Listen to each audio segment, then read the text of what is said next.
오늘은 감사절입니다.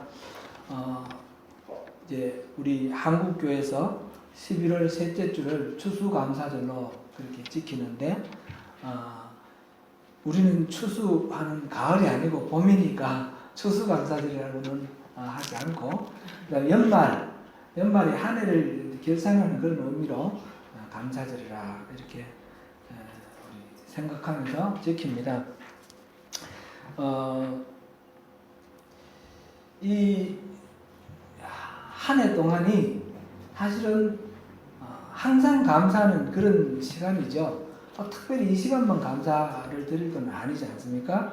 그러나 한 해 모든 시간이 감사의 시간이지만 이 시간 특별히 구별해서 우리가 한 해 동안 인도해 주시고 지켜주신 주님의 그 은혜를 되새겨보고 우리 삶을 돌이켜보는 그런 시간을 가지면 좋겠습니다. 우리가 살아있는 모든 시간이 다 예배하는 시간이지만 주일날 이 시간 따로 모여서 이렇게 리추얼, 의례를 갖추어서 이래 예배하는 것, 이것이 또한 우리 삶 속에 주님이 늘 임재하시는 것을 다시 한번 자각하고 주님 주시는 은혜를 이렇게 덧입는 것처럼 감사절도 바로 그렇게 1년 내내 감사할 날이지만 이날 우리가 함께 생각해 보는 겁니다. 그렇다고 해서 이날은 특별히 거룩하거나 특별히 어떤 능력이 있거나 이런 식으로 생각을 하게 되면 그것 또한 오해가 되겠죠. 늘 한 해 동안 늘 함께 해주신 주님 항상 우리가 감사하는 그런 마음으로 이 시간 한번 이렇게 다져보면 좋겠습니다. 감사절에 대해서 이렇게 말씀을 따로 준비를 해서 은혜 나눌 수도 있겠지만 그동안에 제가 몇 해 동안은 그렇게 했습니다.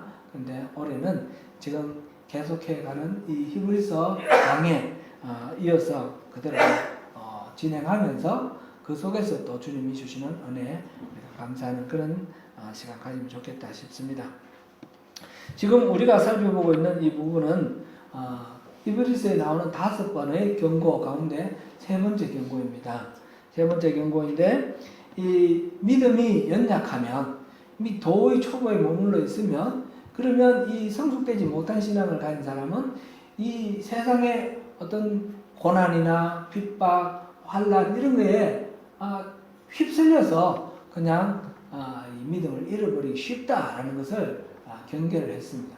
그리고 한번 빛을 이렇게 받고 은혜를 경험하고 난 뒤에 이제 떨어져 나간 사람들은 이 회개를 하지도 못하는, 회개를 해도 하나님 안 받아주시는 건 아니지만 회개를 하지도 못하는 정도로 이렇게 어려운 상황으로 빠지기 쉽기 때문에 절대로 그렇게 떨어져 나가지 마라 하는 것을 강조하고 또 강조했습니다.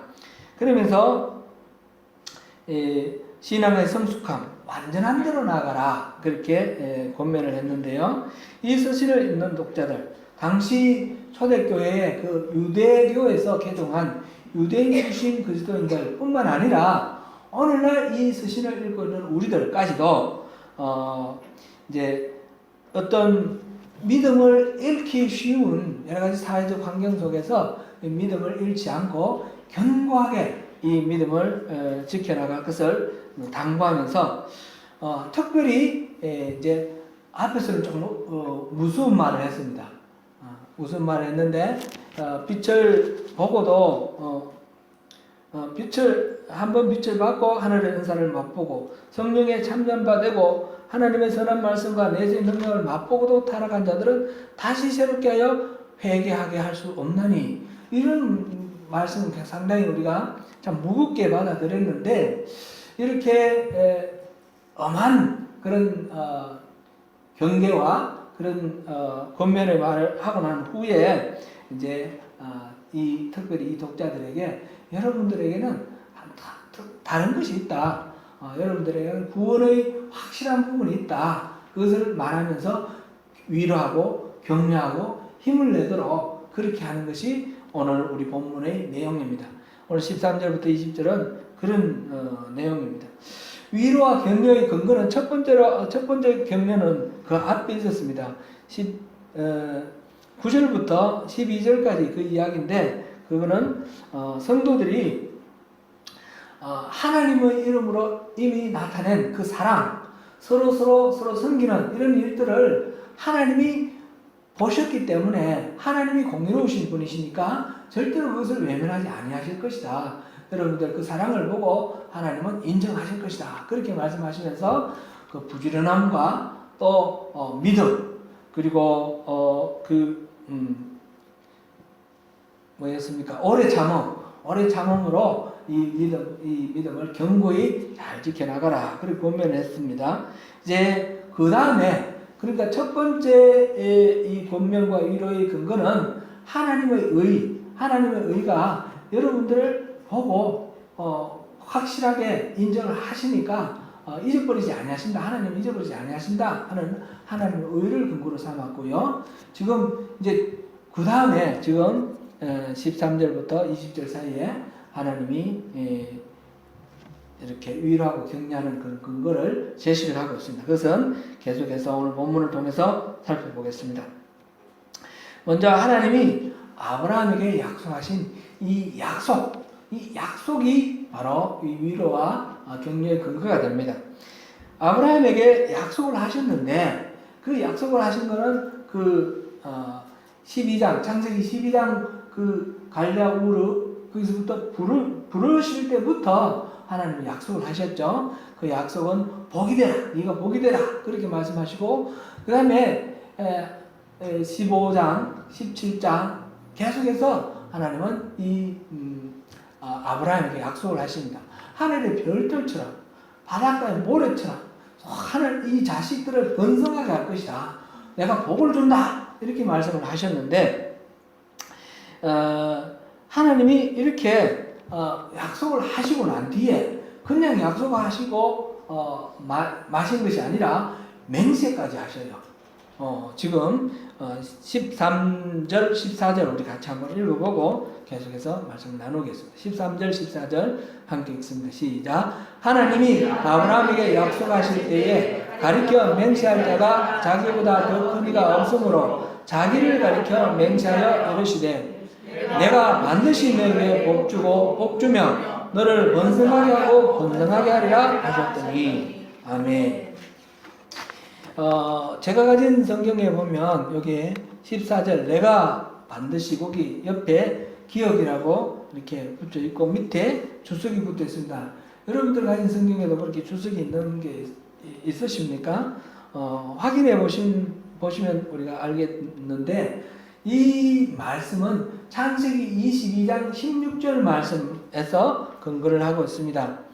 그리고 16절 17절인데 창세기 그 22장 16절에 이삭을 바치라 하는 하나님의 말씀을 듣고 이 아브라함이 순종을 했을 때 하나님께서는 그 순종을 보시고 이제 복을 다시 확인을 하십니다. 그럴 때에 나를 두고 맹세한다. 그렇게 말씀하셔요. 하나님이 약속하셨는데 하나님 약속 이행하시면 그만이지 않습니까? 그런데 하나님의 이 약속이 바로 시행되는 것이 아니고 또 이행되는 데는 시간이 걸립니다. 시간이 걸리는데 이 약속을 들은 인간이 연약하다는 거죠. 그래서 하나님을 잘 믿지를 못하고 중간에 이 믿음을 잃어버릴 그런 경우가 있기 때문에 하나님께서 내가 한 이 약속 틀림없이 지킨다. 그러면서 다른 어떤 대상을 두고 하나님이 맹세하실 수가 없잖아요. 하나님보다 더 크신 분이 크신 존재가 없으니까. 그러니까 자신을 두고 나를 두고 맹세한다.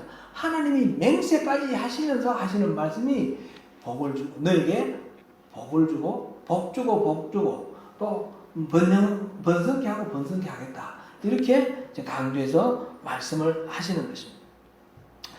하나님이 맹세한 내용 바로 아브라함에게 복을 주시겠다 하는 내용인데요. 창세기 22장 17절을 인용한 부분이 24절인데 우리가 읽어보면 약간 달라요. 약간 표현이 다른데 창세기 22장 한번 찾아볼까요? 우리 성경책 한번 찾아보겠습니다. 창세기 22장 16절 17절 잠깐만 한번 찾아서 읽어보겠습니다. 16절 17절 창세기 22장 16절 17절 같이 읽어보겠습니다. 이르시되 여호와께서 이르시기를 내가 나를 가리켜 맹세하노니 내가 이같이 행하여 내 아들 내 독자도 아끼지 아니하였은즉 내가 내게 큰 복을 주고 내 씨가 크게 번성하여 하늘의 별과 같고 바닷가의 모래와 같게 하리니 내 씨가 그 대적의 성문을 차지하리라. 아멘. 지금 내가 내게 큰 복을 주고 내 씨가 크게 번성하게 하겠다 이렇게 돼 있는데, 여기서는 내가 반드시 너에게 복 주고 복 주며 너를 번성하게 하고 번성하게 하리라 이렇게 인용을 했는데 좀 다르죠. 이거를 그러면 다르게 인용했는가? 그런 건 아니고요. 이 우리가 가지고 있는 구약 성경, 이거는 이른바 맛소라 본문이라고 하는 것이고, 이거는 히브리 말로 기록된 성경을 바탕으로 해서 번역한 성경이에요. 근데 이것을 기원전 한 300년 전에 이거를 그리스 말로 번역한 성경이 있어요. 그게 70인 번역, 셉투아진트라고 하는데, 70인 번역에서 그러니까 번역을 하고 번역하는 가운데서 약간 표현이 달라진 거죠. 지금 이 14절은 70인 번역을 기초로 해서, 히브리서에서 인용한 구약 성경은 70인 번역을 이용했다. 이렇게 우리가 참고를 하면 되겠습니다. 이어서 본문, 오늘 우리의 본문 15절을 같이 읽어보겠습니다. 15절 시작. 그가 이같이 오래 참아 약속을 받았느니라. 여기서 그는 누굴까요? 그는 아브라함이겠죠. 아브라함이 이같이 오래 참아 약속을 받았다. 이거는 약속해줬다 이런 뜻이 아니라 약속이 실현되었다 그런 뜻입니다. 받은 약속을 실제로 받았다. 그래서 실현되었다라는 이야기입니다. 하늘의 별처럼 바닷가의 모래처럼 자손을 그렇게 번성하게 하겠다 했는데 그것이 실제로 이루어졌다는 거죠. 이것은 단순히 아브라함이 이삭을 낳고 이삭을 통해서 야곱과 또 에스를 낳고 그 자녀들이 많아졌다. 야곱에게 12아들이 있고 이런 이야기가 아닙니다. 그런 정도로 실현되었다는 것이 아니고,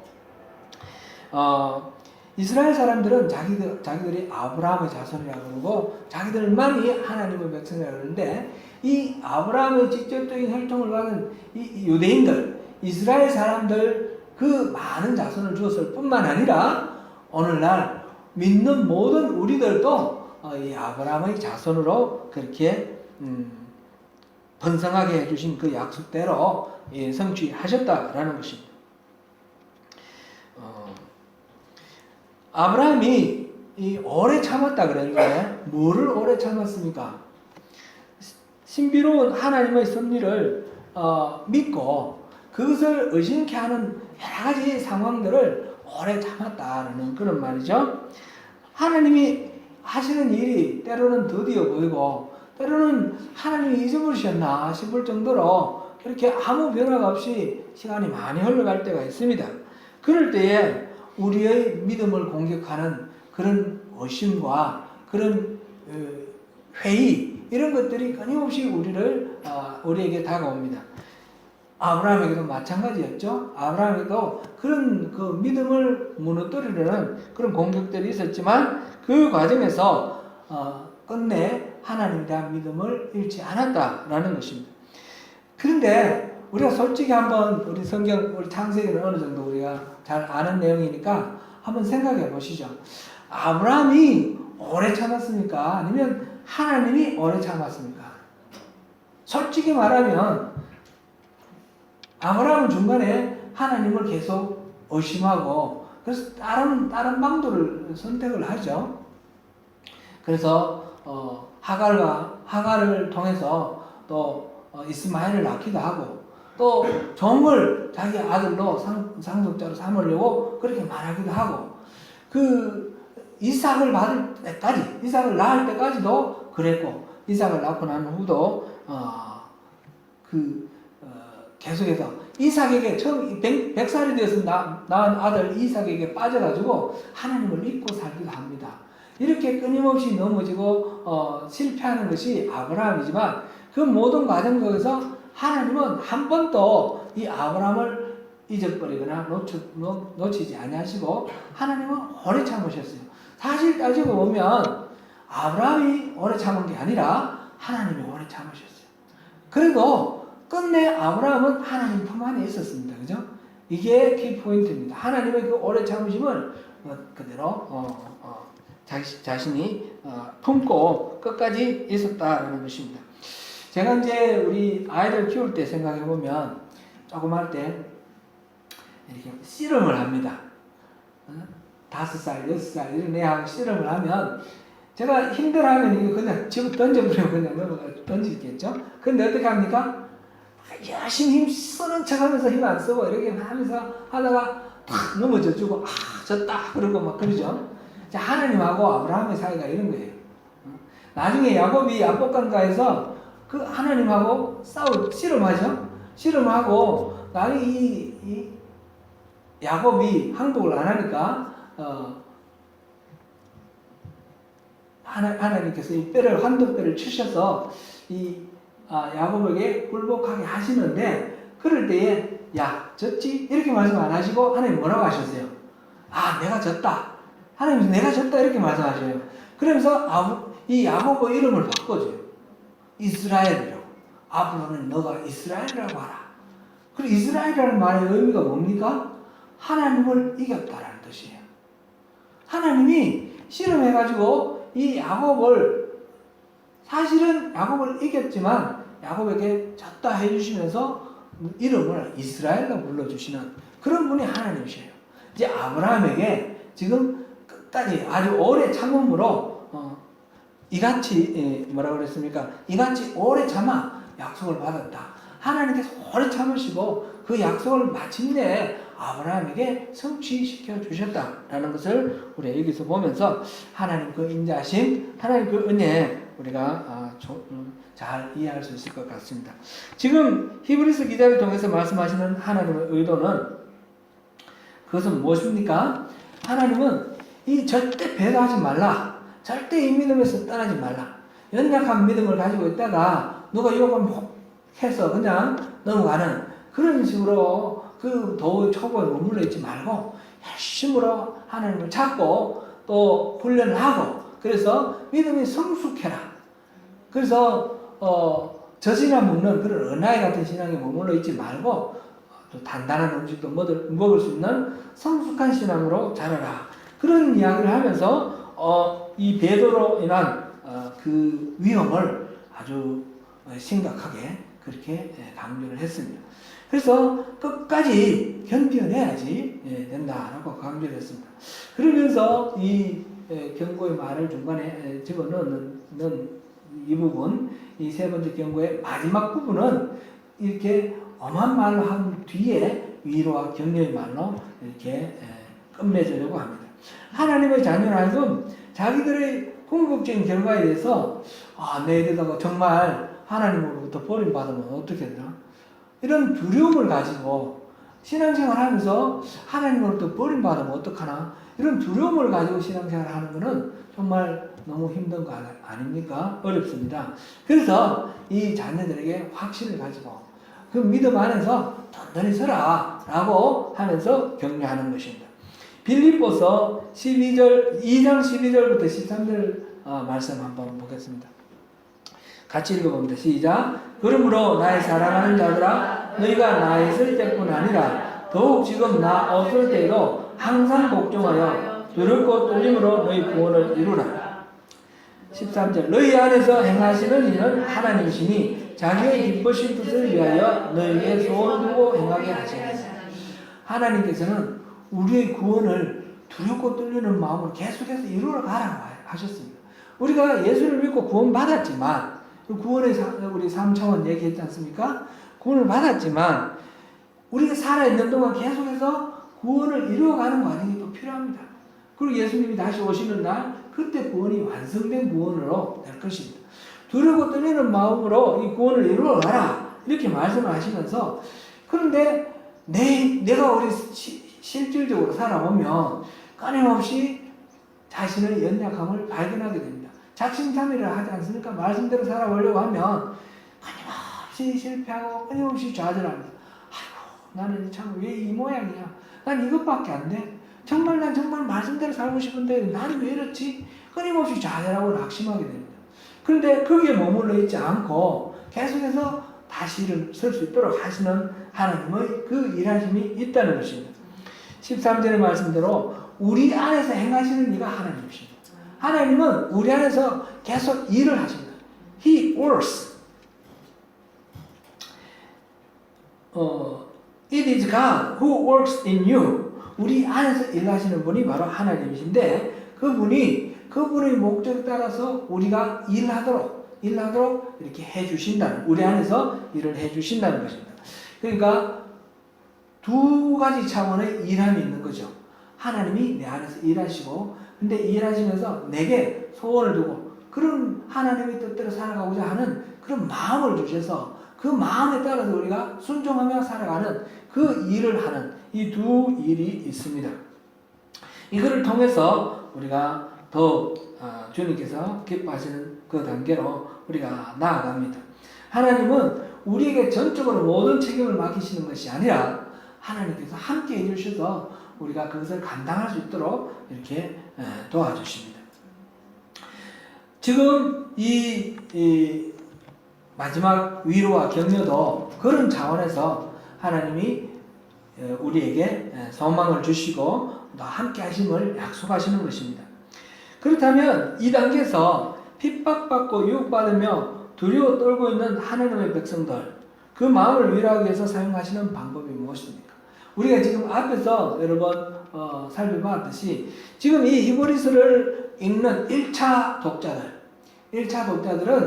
그 유대교에서 개종한 그리스도인들입니다. 개종한 그리스도인들인데 로마의 핍박이 있는데 로마의 핍박이 유대교에 대해서는 핍박을 하지 않습니다. 기독교만 핍박을 합니다. 그러면서 지금 외적으로 그런 핍박이 이 기독교에만 핍박이 있는 가운데 이 유대교에서 돌아오라 계속해서 메시지를 던지는 유혹을 하고 하나님 믿는 거 똑같은데 너 왜 엉뚱한 그런 식으로 믿냐? 잘못된 믿음이다. 그러면서 하나님을 믿는 거는 우리 유대교식으로 믿는다. 이렇게 말하는 거예요. 만약에 돌아가 버리면 어떻게 되나요? 예수 그리스도의 십자가 보혈 그 모든 공로가 다 헛사가 되는 거예요. 그 구원이 모욕가 되는 거예요. 그럼 돌아가면 안 되는 겁니다. 그래서 계속해서 지금 이 편지를 쓰면서 돌아가지 말라고 그렇게 얘기를 하는데 그 돌아가지 말라고 하는 그 이유가 근거가 뭡니까? 우리가 믿는 예수, 우리가 믿는 그리스도 예수가 진짜 구원이다. 이 예수가 어떤 분이냐? 그래서 선지자와도 비교를 했고 모세와도 비교를 했고 제사장 아론과도 비교하고 여호수아와도 비교를 하지 않습니까? 심지어 천사하고도 비교를 했죠. 그런 모든 존재들보다 뛰어나신 분이 바로 예수님이시죠. 그리고 그 예수님은 무엇보다도 대제사장으로서 우리의 모든 죄를 해결하기 위해서 대제사장으로서 십자가를 지시고 하나님 우편에 지금 가 계신다. 그 얘기를 하는 것입니다. 이게 바로 하나님의 은혜의 복음. 지금 이 히브리서에서 계속해서 말하는 그 복음입니다. 그런데 이 복음은 오늘 여기서 본문 안에서만 보면 그 복음의 모든 내용을 복이라고 표현을 했습니다. 복과 번성. 그 모든 것은 아브라함에게 약속했던 것입니다. 아브라함에게 그 구원을 약속했던 것인데 그 약속은 아브라함에게만 끝난 것이 아니고 바로 이 편지를 읽고 있는 히브리서 1차 독자들, 유대교에서 개종한 그리스도인들, 초대교회 교인들 뿐만 아니라 오늘날 우리에게도 그것이 유효하다는 것입니다. 본문 16절 17절 읽어보겠습니다. 16절 17절. 사람들은 자기보다 더 큰 자를 가리켜 맹세하나니 맹세는 그들이 다투는 모든 일의 최후 확정이니라.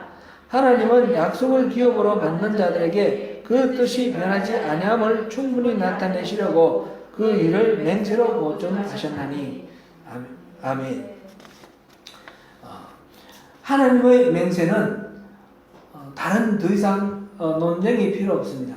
의심할 여지가 없습니다. 이게 최후 확정입니다. 하나님이 맹세하셨는데 무엇이 더 필요하겠습니까? 하나님이 그런데 맹세하신 이유는 무엇입니까? 뭘 말씀하시려고 맹세하셨습니까? 하나님의 약속은 변하지 않는다는 거죠. 하나님이 그 처음에 계획하셨던 그 뜻은, 하나님의 뜻은 변경이 없다. 그대로 유효하다. 유지된다. 그것을 말씀하시려고 했습니다. 누구에게 유효하다고요? 약속을 기업으로 받는 자들. 약속을 기업으로 받는 자들에게 그대로 그것이 유효하다라는 것입니다. 그 뜻이 변하지 아니함을 충분히 나타내려고 지금 이렇게 하나님께서 맹세까지 하시고 계십니다. 로마서 4장 16절을 우리 함께 보시겠습니다. 그러므로 상속자가 되는 그것이 은혜에 속하기 위하여 믿음으로 되나니 이는 그 약속을 그 모든 후손에게 굳게 하려 하시니라. 율법에 속한 자에게뿐만 아니라 아브라함의 믿음에 속한 자에게도 그러하니 아브라함은 우리 모든 사람의 조상이라. 계속해서 로마서 4장 23절 24절 봅니다. 그에게 의로 여겨졌다 기록된 것은 아브라함만을 위한 것이 아니요 의로 여김을 받을 우리도 위함이니 곧 예수 우리 주를 죽은 자 가운데서 살리신 이를 믿는 자니라. 아멘. 아브라함에게만 이 모든 유산이 끝나는 것이 아니라 오늘날 예수를 믿는, 예수를 죽음에서 부활하신 하나님을 믿는 우리 성도들, 우리들까지도 바로 이 약속을 기업으로 받는다는 거죠. 이때 기업이라는 말은 비즈니스가 아니라고 그랬죠. 상속, heir, 유산, 헤리티지 그런 의미입니다. 우리가 유산으로 받는다는 것입니다. 그래서 오늘날 우리 믿는 성도들도 바로 하나님의 뜻이 변하지 않아서 하나님의 그 약속이 우리에게도 유효하다. 이것이 지금 이 성경에서 지금 히브리서 기자가 말하고 있는 것입니다. 아브라함에게 말했던 복주고 복주고 번성하게 하고 번성하게 하겠다. 이것이 그대로 우리에게 유지가 되는 것입니다. 죄에 빠져서 멸망으로 달려가고 있는 죄인들을 건져내고 구원하셔서 하나님의 자녀 삼으시고 복주고 번성하게 하셔서 그 하나님의 뜻, 그렇게 하고자 하시는 그 하나님의 계획, 섭리, 이것을 하나님의 경륜, 여러 가지로 표현되어 있는데 이 모든 것들이 효력이 우리에게까지 그대로 미친다라는 사실을 우리가 믿도록 하기 위해서 약속만 하신 것이 아니라 맹세까지 하셨습니다. 하나님의 이 모정은 그러므로 우리에게 참 큰 위로가 됩니다. 18절을 한번 보시겠습니다. 같이 읽습니다. 시작. 이는 하나님이 거짓말을 18절 시작. 이는 하나님이 거짓말을 하실 수 없는 이 두 가지 변하지 못할 사실로 말미암아 앞에 있는 소망을 얻으려고 피난처를 찾은 우리에게 큰 안위를 받게 하려 하십니다. 아멘.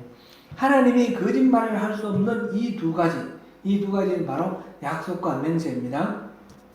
이 두 가지는 변하지 못할 사실입니다. 하나님이 맹세까지 하신 약속이므로 반드시 이루어질 것입니다. 그러므로 이 약속에 대해서 의심하거나 두려워하거나 실망할 필요는 없습니다. 어떤 시련이 있고 어떤 유혹이 와도 하나님은 이 약속을 반드시 이루실 것입니다. 우리는 소망을 얻으려고 피난처를 찾고 있었습니다. 이 피난처라는 말을 잠깐만 살펴보면 이는 구약시대의 도피성과 같은 그런 개념을 지금 차용하고 있습니다. 도피성은 뭡니까? 이스라엘 전역에서 달아나기 쉽게 전체 요단강 서쪽에 3개, 동쪽에 3개 이렇게 해서 성을 정해놓고 죄를 지은 자, 고의가 아니고 과실로 실수로 누구를 죽였을 때, 요즘 표현으로 과실치사를 했을 때 그 도피성으로 들어가서 숨으면 그 피의 보복을 면할 수가 있다는 거죠.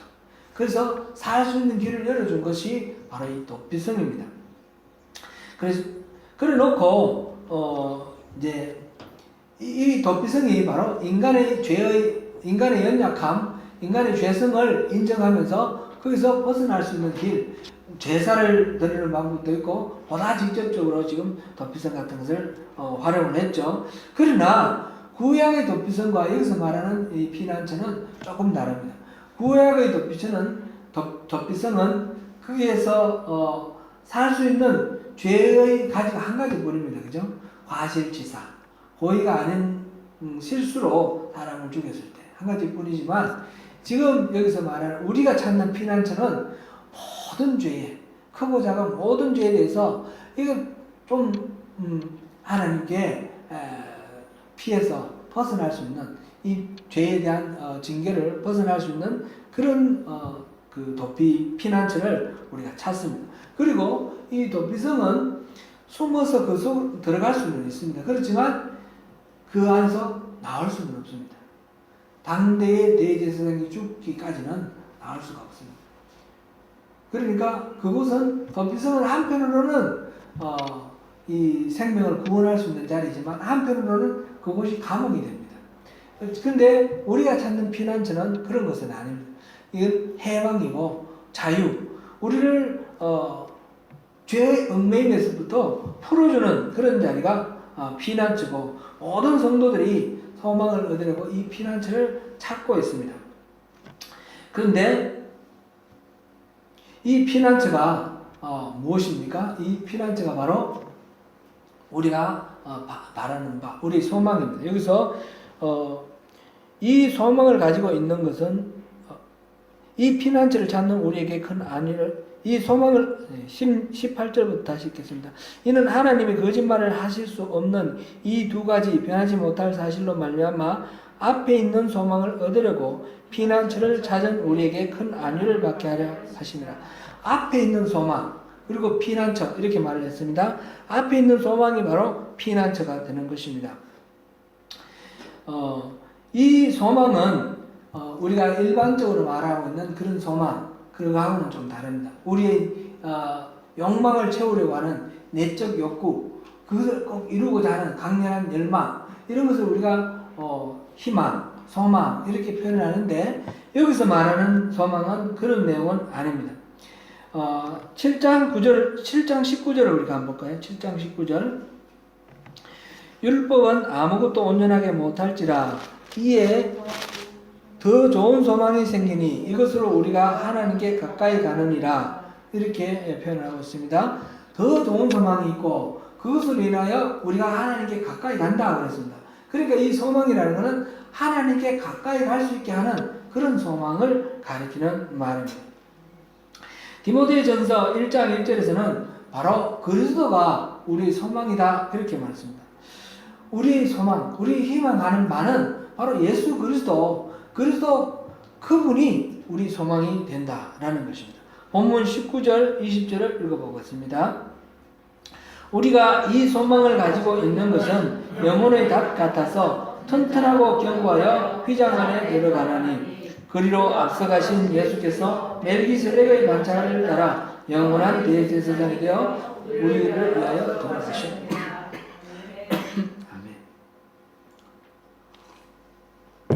지금 이 부분이 멜기세덱에 대해서 이야기를 하려고 하다가 지금 옆길로 빠진 거죠. 5장 10절에 하나님께서 멜기세덱의 반차를 따른 대제사장이라 칭하심을 받으셨느니라, 이렇게 했습니다. 그래서 이 지금 6장 마지막 절에 그리로 앞서가신 예수께서 멜기세덱의 반차를 따라 영원히 대제사장이 되어 우리를 위하여 들어가셨느니라, 이렇게 하고 7장에 멜기세덱의 반차가 무엇인지 본격적으로 설명을 합니다. 그렇게 이어질 거니까 멜기세덱에 대해서는 다음번에 우리가 보고요. 그 앞에서 우리가 가지고 있는 이 소망, 우리의 소망은 좀 다르게 표현하면 예수 그리스도 십자가 보혈로 말미암아 우리에게 열려진 우리의 희망, 그게 바로 하나님이 원래 계획했던 그 경륜이죠. 그것이 바로 우리가 구원받은 백성으로 영원한 생명을 누리게 되는 천국의 소망이 되겠습니다. 이 소망이 바로 영혼의 닷 같아서, 이 소망이 다름 아니라 예수 그리스도입니다. 영혼의 닷 같아서 튼튼하고 견고하여 휘장 안으로 들어가나니, 지금 예수님이 우리의 소망이 되시고, 그래서 영혼의 닷 같아서 휘장 안으로 들어간다. 휘장 안으로 들어간다 그랬습니다. 휘장 안으로 들어간다는 것은 우리 구약에서 본 그 성막, 성전, 성막, 성소와 지성소를 가르는 그 휘장을 말하죠. 그 휘장을 말하는데 예수님께서 십자가에 달려 죽으시는 순간 그 성소에 지성소와 성소를 가로막는 그 휘장이 위에서부터 아래로 찢어졌다 그랬습니다. 그 지성소는 대제사장이 1년에 한 번 대속죄일 날 한 번만 들어갈 수 있었는데 그 휘장이 찢어졌다. 이 말은 곧 언제나 누구나 담대히 하나님 앞으로 나갈 수 있다는 거죠. 예수님이 약속하신 말씀대로 누구든지 예수의 이름으로 하나님께 직접 구할 수가 있고 직접 하나님을 만날 수 있게 된 것입니다. 그 휘장이 찢어진 것. 그것입니다. 예수님께서 그 휘장을 찢으시고 그 휘장 안으로 들어가셔서 휘장 안 바로 하나님이 임재하신 그 자리에 예수님이 들어가셔서 멜기세덱의 반차대로 대제사장이 되셨다는 것입니다. 여기서 예수님이 영혼의 닷 같다라는 이 말에 대해서 우리가 한번 조금 더 살펴보면 좋겠습니다. 닷이 뭡니까? 영어로는 앵커. 배가 있으면 배가 이게 이제 항구에 도착을 하면 이게 움직이지 못하도록 닻을 내리죠. 아예 그 부두에 접안을 해서 이렇게 밧줄로 묶는 경우도 있고 조금 떨어져서 이렇게 바다에서 닻을 내리는 그런 경우도 있습니다. 태풍이 분다든지 이렇게 파도가 크게 몰아치는 그런 경우에는 이 부두에 배를 대면 이 파도가 움직일 때 배가 부두에 부딪혀서 깨지는 경우가 있으니까 그럴 때는 아예 부두에서 띄어서 바다 안에다가 이렇게 넣어두기도 합니다. 제가 아침 저녁으로 지금 웨스트 하버 브릿지를 이렇게 통과를 해가 오는데 거기 보면 바다에 배들이 많이 있어요.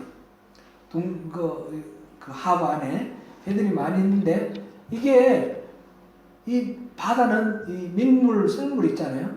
물이 들어왔다가 나갔다가 하는데 이 배들이 안 떠내려가요. 어떻게 해서 안 떠내려가죠? 닻을 내려놨습니다. 이 배에서 줄을 이어서 무거운 쇠로 만든 이 앵커를 이렇게 땅에 닿을 정도로까지 해놓으면 파도가 치더라도 이게 약간씩 움직이죠. 움직이지만 거기서 떠내려가지 않고 그 자리에 근처에서 이렇게 머물 수 있도록 그렇게 해놓은 것이 닻입니다. 파도와 조류에도 불구하고 그 자리를 지키는 것. 이것이 닻의 기능인데 우리 영혼이 우리 인생이 배처럼 이 조류나 또는 뭐 파도에 따라서 막 휩쓸리기도 하고 떠내려가기도 합니다. 그럴 때에 이 떠내려가지 않도록 그 자리를 지키도록 붙들어주는 그 앵커가 필요하지 않겠습니까? 이 앵커가 누구냐? 우리 예수님이 바로 우리의 앵커라는 거죠. 제가 이제 제 짧은 제 인생을 돌아보면 참 여러 가지 일들이 많이 있어요. 어려운 일, 고비도 있었고 또 뭐 좋은 일도 있었고 한데 그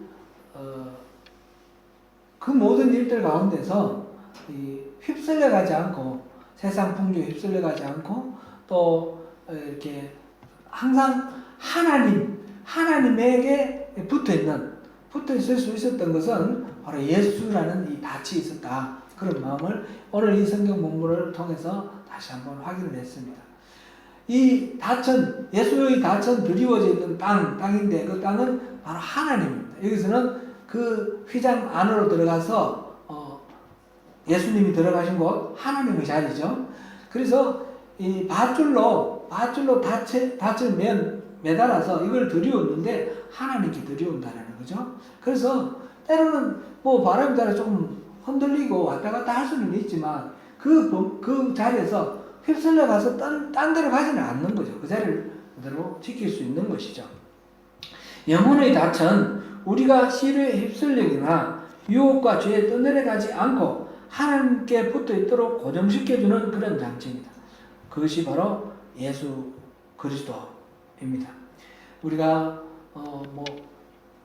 배를 다시 생각해보면 여행을 하고 어디를 다니더라도 그 부두에 가면 닻을 내려서 평화와 안정을 누리는 것처럼 우리가 어떤 삶을 살고 어떤 문제, 어떤 상황 속에 있을지라도 우리 닻을 하나님께, 예수 그리스도의 닻을 하나님께 내려놓으면 우리는 그 속에서 주님 주시는 평강과 기쁨을 우리가 누리면서 안전을 지킬 수 있는 것입니다.